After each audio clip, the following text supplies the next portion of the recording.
और मोदी जी कहते कि people of India is with Israel. कौन सा मोदी जी, कौन people of India? We are also people of India but we are not with Israel, we are with फलस्तीन। जुल्म करेंगे आज, बताइए ना कितना जुल्म करें। मोदी जी को शर्म आना चाहिए। आप क्या कहते हैं, यहाँ पे इकबाल मर जाता है आपका मुंह नहीं खुलता है, यहाँ पे मोहम्मद इसरार मर जाता है मुंह नहीं खुलता है, गौ माता के नाम पे मुसलमानों को मारा जाता है, आए दिन मुसलमानों का बुलडोजर चला जाता है, आपका मुंह नहीं खोलता। बड़ा प्यार दिखा रहे इसराइल के ऊपर, शर्म आना चाहिए। आज इसराइल के पास हर पावर है, इसराइल के पास एडवांस टेक्नोलॉजी है, इसराइल के पास मिसाइल है, इसराइल के पास बम है, इसराइल का ऐसा कौन सा दुनिया में जो पावरफुल जो वेपन्स होता है वॉर के लिए वो इसराइल के पास नहीं। लेकिन फलस्तीन के साथ क्या है?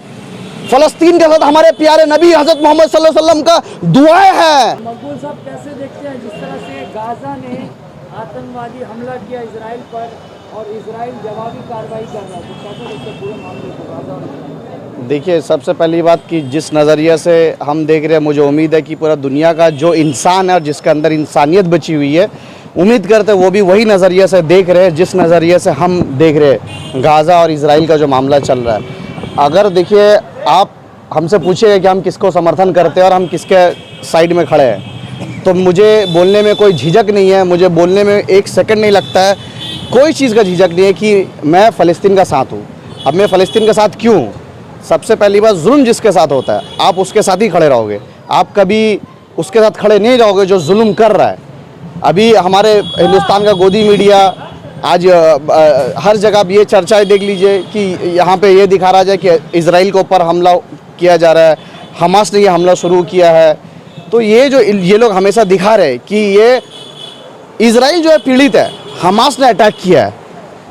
आज हमारा देश का प्रधानमंत्री डायरेक्ट ट्वीट करके ये कहते हैं कि हम इजराइल के सपोर्ट में हैं। तो सबसे पहले कि मैं गोदी मीडिया को कह देना चाहता हूं कि आप जब यूक्रेन और रशिया का वॉर होता है तब आप क्या करते हैं कि यूक्रेन को दिखाते कि देखो यूक्रेन में रशिया वॉर कर रहा है, यूक्रेन में जुल्म हो रहा है, यूक्रेन के ऊपर रशिया अत्याचार कर रहा है, आपका मीडिया पूरा यूक्रेन पहुंच जाता है। लेकिन जब यहाँ पे इसराइल और गाजा का हो रहा है तो अब यहाँ पे दिखा रहे हो कि इसराइल को मारा जा रहा है। लेकिन आप ये नहीं देख रहे हो 10 साल से 1 लाख से ज्यादा लोगों को, फलस्तीन को मार दिया गया, मस्जिद उल अक्सा में घुस के हमारे माँ बहनों की इज्जत को लूटा गया, बच्चा को मारा गया, नमाज पढ़ते हालत में वहां पे जाके गोली मारी गई। तुम्हें गाजा ने इसराइल को जगह दिया रहने के लिए, तुमने धीरे धीरे पूरा मैप से हटा दिया। आज गोदी मीडिया कहता है, अमन चोपड़ा कहता है कि आपको दो तरफ रहने होगा, दो तरफ यहाँ पे है ही नहीं, या तो आप इजराइल के सपोर्ट में या तो आतंकवादी के सपोर्ट में। मैं अमन चोपड़ा को कहना चाहता हूँ, इन गोदी मीडिया आज ये लोग क्यों इन लोग का मिर्ची लगी हुई है? इन लोग का मिर्ची इसीलिए लगी हुई है क्योंकि मुसलमानों के ऊपर जुल्म हो रहा है। आज जहां मुसलमानों के ऊपर जुल्म होगा ये अंधभक्त निकल जाते हैं। और मोदी जी कहते कि people of India is with Israel. कौन सा मोदी जी, कौन people of India? We are also people of India but we are not with Israel, we are with फलस्तीन। कहां से कहते? कांग्रेस ने कहा कि फलस्तीन का साथ। आप क्या कैसे कह सकते हो कि इजराइल के साथ है? राहुल गांधी जी ने कहा कि हम फलस्तीन के साथ है, अटल बिहारी वाजपेयी ने कहा, इंदिरा गांधी ने कहा, राजीव गांधी ने कहा, डॉक्टर मनमोहन सिंह ने कहा, मोदी जी खुद यूएन में कहते हैं हम फलस्तीन के साथ है। ये जो दोहरा मापदंड है हमारे देश के प्रधानमंत्री का, आप बोल रहे हो कि हम इजराइल के साथ है। क्यों इजराइल के साथ हो? आज बताइए, लोग जब गोदी मीडिया जब इसको दिखा रहे कि हमास को आतंकवादी कह रहा है, मतलब हमास अटैक करे तो हमास आतंकवादी, और इजराइल 8 साल से 1 लाख से ज्यादा फलस्तीन को बच्चों को मार दिया गया, मस्जिदों को तोड़ दिया गया, औरतों के ऊपर जुल्म किया गया, वो है commandos, they are soldiers of Israel. बस हमास अटैक करे तो अब हमास को आतंकवादी बोलोगे? ये दोहरा मापदंड चल रहा है। गाजा के हमले को आप आतंकवादी हमला नहीं बता रहे? कोई तरफ से गाजा को आतंकवादी हमला कैसे बताएंगे? आज बताइए, आप उसको 8 साल से जुल्म कर रहे हो, मस्जिद को मार रहे हो, बच्चों को वहां का मार रहे हो, औरत को मार रहे हो, आप इतना सा जगह ने पूरा गाजा को आपने कब्जा कर लिया और आप कह रहे हो कि आप हमास को आतंकवादी। क्यों आतंकवादी बोले? कितना जुल्म करेंगे? आज बताइए ना कितना जुल्म करें। मोदी जी को शर्म आना चाहिए, चुल्लू और पानी में डूब मरना चाहिए चाय वाला को।